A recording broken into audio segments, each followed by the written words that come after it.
그냥 달리기 하면 돼. 야, 이런 거 필요 없다. 나가서 뛰면 다 좋아져. 복잡하네. 난 그냥 걷긴 할랜다. 풍경도 좀 보면서. 최근 유튜브에 올린 하체 운동 영상에 달린 댓글들입니다. 이런 아이디들 보면은 대충 좀 형님들이라는 거를 예상할 수 있어요. 이 형님들은 웨이트 트레이닝을 되게 싫어합니다. 운동 루틴 설정, 세트, 반복수, 쉬는 시간 등 신경 쓸 게 되게 많기 때문이죠. 복잡한 걸 싫어하는 이런 형님들은 헬스장이 아닌 다른 곳으로 갑니다. 보통 조기축구회나 배드민턴 동호회 아니면 산책로죠. 재미가 들리다 보니까 꾸준히 하게 되고 당연히 건강도 좋아지는 걸 느낍니다. 개인의 경험에 따라서 신념이 이렇게 자리 잡게 되는 거죠. 뭐예요? 유산소 운동으로 다 퉁칠 수 있다. 형님들은 동시에 이중적인 반응을 보입니다. 광호야, 형 맨날 볼 차는데 이 배가 잘 안 줄어든다. 옛날에는 다리도 두툼하고 그랬는데 말이야. 그럴 때 제가 드리는 답은 간단합니다. 반쪽짜리 건강만 챙겨서 그럽니다. 우선 신체적 건강에 대해서 확실히 할 필요가 있어요. 정의가 빗나가면 반드시 소통이 꼬이기 때문이죠. 우리나라 국회를 보면 쉽게 알 수 있는 사실입니다. 자, 그래서 신체적 건강을 뭘로 볼 건가?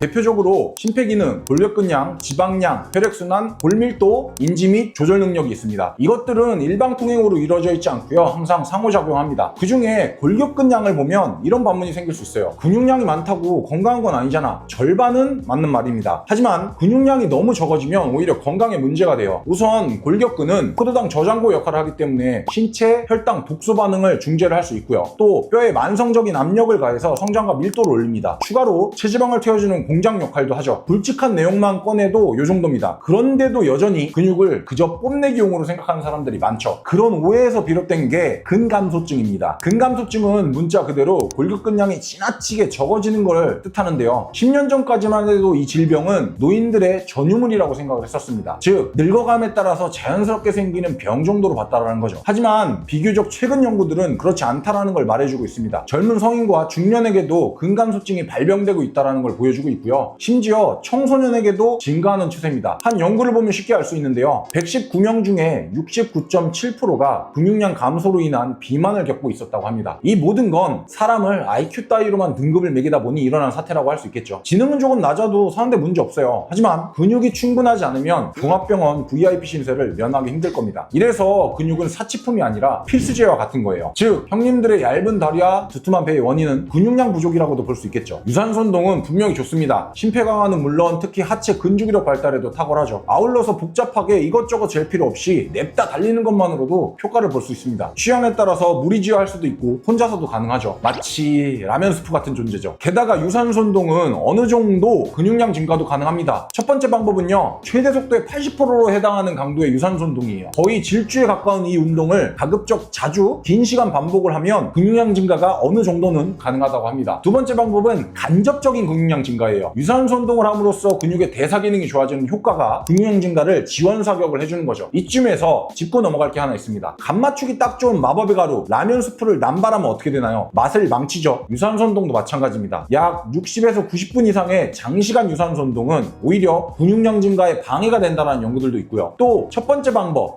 질주에 가까운 속도로 유산소 운동을 하는 방법, 사실 이런 건 엘리트 선수가 아닌 이상 무리가 될 가능성이 높습니다. 그리고 유산소 운동은 주로 크게 증가에 불리한 지근 섬유를 자극을 합니다. 그래서 결론은 이렇게 됩니다. 유산소 운동은 쉽고 편하고 효과가 좋은 것은 분명해요. 하지만 근육량 증가에 명확한 한계점을 가지고 있습니다. 여기까지가 유산소 운동의 장단점이자 저항 운동의 필요성이라고 볼 수 있죠. 조기축구에서 형님들 특징을 보면 쉽게 알 수 있습니다. 그 형님들 보면 팔다리는 되게 얇은데 배가 두꺼워요. 그런데 또 되게 엄청나게 오래 뜁니다. 주식이 국밥이랑 소주인데 식단 관리를 하는 저보다 지구력이 좋은 경우도 많아요. 문제는 질주하는 속도와 설렁설렁 뛸 때 속도 차이가 거의 없습니다. 경기 내내 그냥 설렁설렁 적당한 속도로 뛰는 거죠. 그러다 보니까 유산소 운동에 특화된 지근이 주로 발달을 하는 거죠. 속근처럼 크지는 않지만 오래가는 근육이죠. 물론 이 또한 건강의 필수제 중 하나입니다. 하지만 라면 스프만으로 라면을 완성할 수 없듯이 우리에겐 반드시 속근이 필요합니다. 굵고 탱탱한 면발 같은 근육인 거죠. 그래서 제가 드리고 싶은 말씀은 현대인에게 유산소 운동도 좋지만 웨이트 트레이닝이 절대 선택사항이 아닌 필수사항이라고 말씀드리고 싶습니다.